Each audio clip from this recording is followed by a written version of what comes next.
रोजगार के बाद जाति पर बोले आरएसएस चीफ, ये पुरानी व्यवस्था है, इसे भूल जाना चाहिए। नमस्कार, आप देख रहे हैं नजर टुडे और मैं हूं आपके साथ मुस्कान पांडे। चलिए बताते हैं क्या है पूरा मामला। राष्ट्रीय स्वयं सेवक संघ यानी आरएसएस प्रमुख का आरक्षण को लेकर बड़ा बयान फिर से चर्चा में शामिल हुआ है।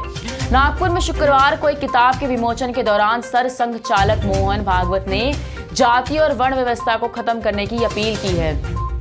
भागवत ने कहा, समाज का हित चाहने वाले हर व्यक्ति को यह कहना चाहिए कि वर्ण और जाति व्यवस्था पुरानी सोच थी जिसे अब भूल जाना चाहिए। इससे पहले दशहरे पर उन्होंने रोजगार के लिए नौकरियों की तरफ ना देखने की सलाह दी थी। भागवत ने शुक्रवार को कहा कि ऐसी कोई भी चीज जो भेदभाव पैदा कर रही है उसे पूरी तरह से खारिज कर देना चाहिए। भारत हो या फिर कोई और देश हो, पिछली पीढ़ियों ने गलतियां जरूर की है। हमें उन गलतियों को स्वीकार करने में कोई समस्या नहीं होनी चाहिए। अगर आपको लगता है कि हमारे पूर्वजों ने गलती की है, ये बात मान लेने पर उसका महत्व कम हो जाएगा, तो ऐसा बिल्कुल भी नहीं है, क्योंकि हर किसी के पूर्वजों ने कोई ना कोई गलतियां की होती है। जातियां हटेंगी तो आरक्षण पर क्या क्या असर पड़ेगा? आरएसएस चीफ के इस बयान को देश में आरक्षण की समीक्षा से जोड़ा जा रहा है, क्योंकि देश में आरक्षण का सिस्टम जाति पर ही आधारित है। ऐसे में जाति व्यवस्था को खत्म करने की बात कहना आरक्षण की मौजूदा स्थिति की समीक्षा करने जैसा है। इस तरह के बयान जब भी सामने आए, विपक्ष ने उनका कड़ा विरोध किया। दशहरे पर नागपुर में कार्यकर्ताओं को संबोधित करते हुए भागवत ने कहा था, भारत जैसा विशाल जनसंख्या वाला देश में आर्थिक तथा विकास नीति रोजगार उन्मुख हो, यह अपेक्षा स्वाभाविक ही कही जाएगी, लेकिन रोजगार यानी केवल नौकरी नहीं, यह समझदारी समाज में भी बढ़ानी पड़ेगी। कोई काम प्रतिष्ठा में छोटा या हल्का नहीं है। परिश्रम, पूंजी तथा बौद्धिक श्रम सभी का महत्व समान है।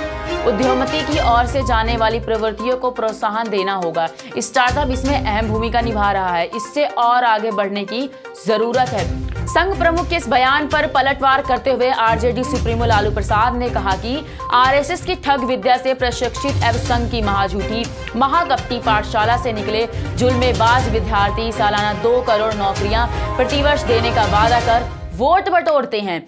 जब जब आरएसएस बीजेपी अपने ही बेफजूल की बातों में फंसती है तो नफरत फैलाने वाले सज्जन बिना मांगे ज्ञान बांटने चले आते हैं। भागवत ने कहा था, जनसंख्या असंतुलन पर नजर रखनी होगी।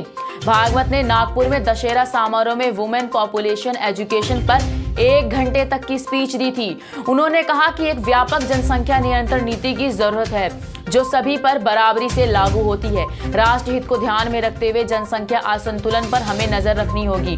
मोहन भागवत 3 महीने पहले कर्नाटक की श्री सत्य साई यूनिवर्सिटी के दीक्षांत समारोह में शामिल हुए थे। इस दौरान भागवत ने कहा, जनसंख्या बढ़ाने और खाने का काम तो जानवर भी करते हैं। ये जंगल में सबसे ताकतवर रहने के लिए जरूरी है।